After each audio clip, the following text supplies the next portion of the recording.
Hey guys, this is Amber Rain Davis, and I am a new member of the WOW creative team, and specifically for the video design team. So you'll be seeing a lot of me over the next year.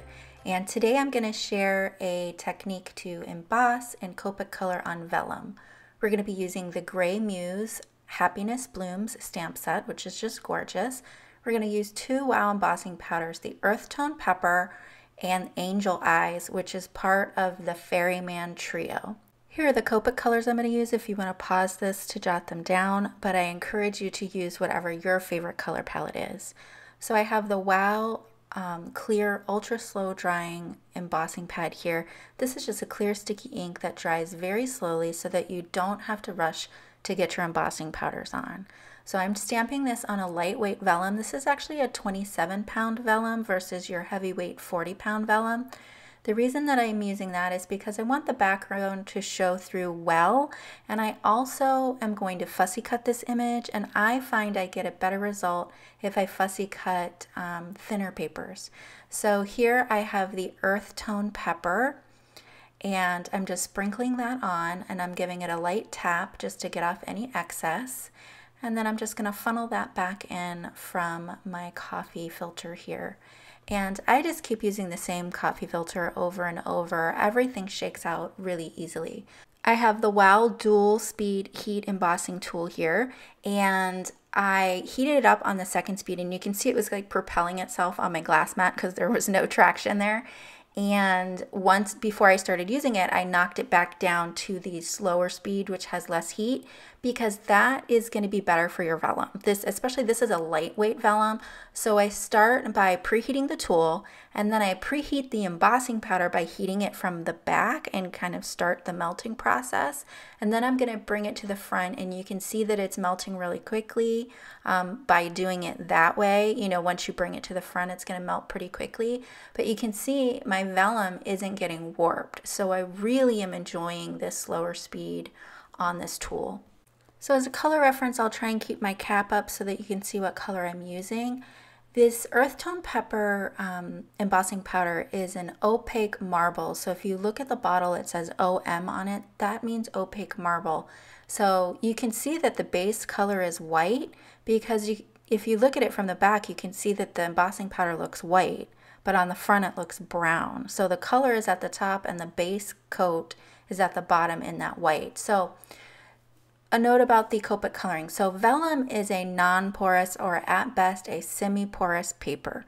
That means your Copic markers are not going to absorb into your paper. So when you're coloring vellum and you've embossed the front of it, you want to make sure that you do your Copic coloring on the back.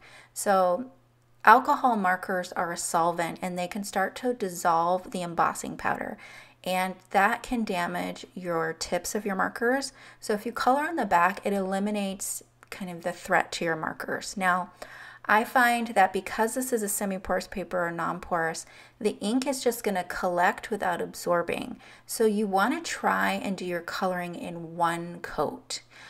You don't want to be scrubbing over the same area. What's going to happen is you're going to get a collection of ink and you're going to end up with these sticky areas. So I try, like you can see some sticky stripes there, I try to just do one coat as much as possible. Now, if you can only do one coat, then that means you're probably not going to be doing a lot of color blending on this. For each element, I try to stick to one color. For the berries, I did use two colors, but I didn't blend out that darker color. I just left just one stroke of it just to add a little bit of definition in between those berries. So what you can see is I'm trying to do just one stroke, and I'm trying to keep the overlapping of my strokes to a minimum, because any of those areas that overlap, you're going to get kind of that darker pool of color where it kind of starts to get sticky. So for the centers of my flowers, I'm just coming in with a darker color just to add a bit of contrast. And then I'm going to fussy cut this out, which is really easy if you have a nice pair of precision scissors. I'll have all of the products listed down below.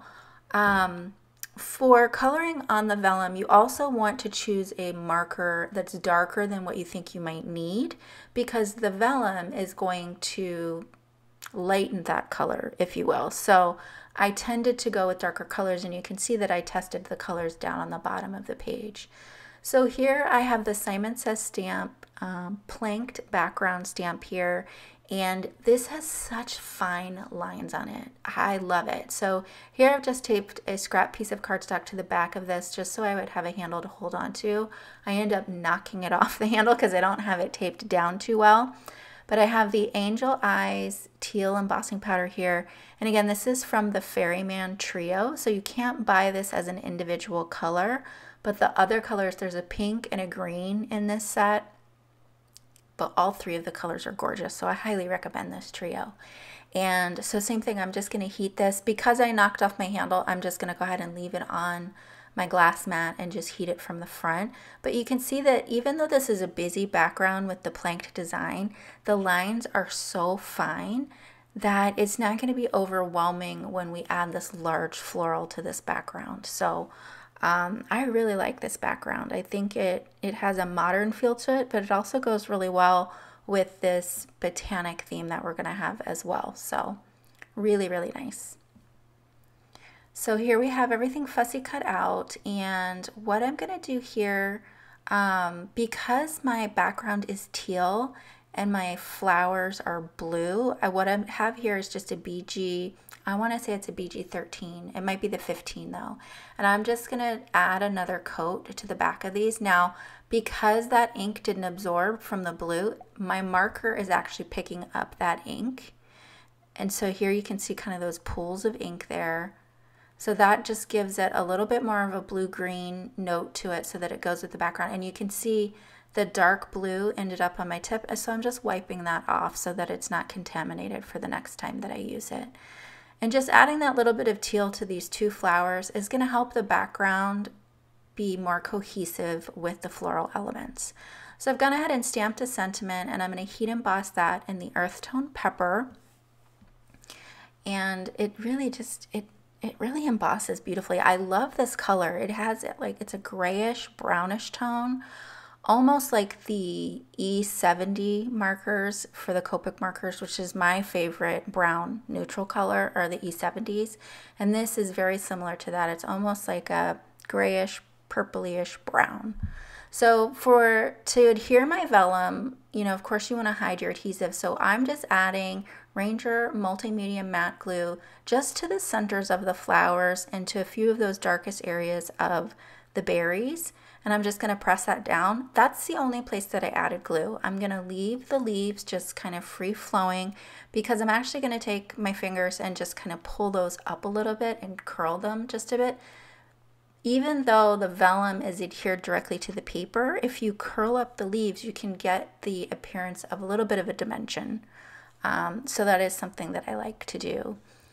And so sometimes I'll curl it around a pencil, but because there's embossing powder on it, I'm just going to use my fingers so that I can be really gentle with it rather than curling it around a pencil. All that's left is to trim off the hangover from the back is how I trim it. I do leave the leaf at the top because that's not going to interfere with the card being able to sit on a table or anything like that, and that should fit in the envelope. So I didn't want to trim that little leaf at the top. I think it looks nicer hanging over. And then I added some pretty pink posh confetti to finish off the card. And I love how the lightweight vellum, you're really able to see that delicate background showing through the flowers, and it has a little bit of that stained glass appearance. And I just think these colors go together really well. It's a cheery card. So I hope you guys enjoyed this project for my very first one on the Wow Embossing Powder channel. Thank you so much for joining me today. All of the products will be listed down below. Be sure to check out the challenge on the Wow Facebook group. I'll have a link down below for that, as well as my own channels in case you want to check me out at Notable Ink. Thanks so much for joining me today, and I'll see you real soon with another video.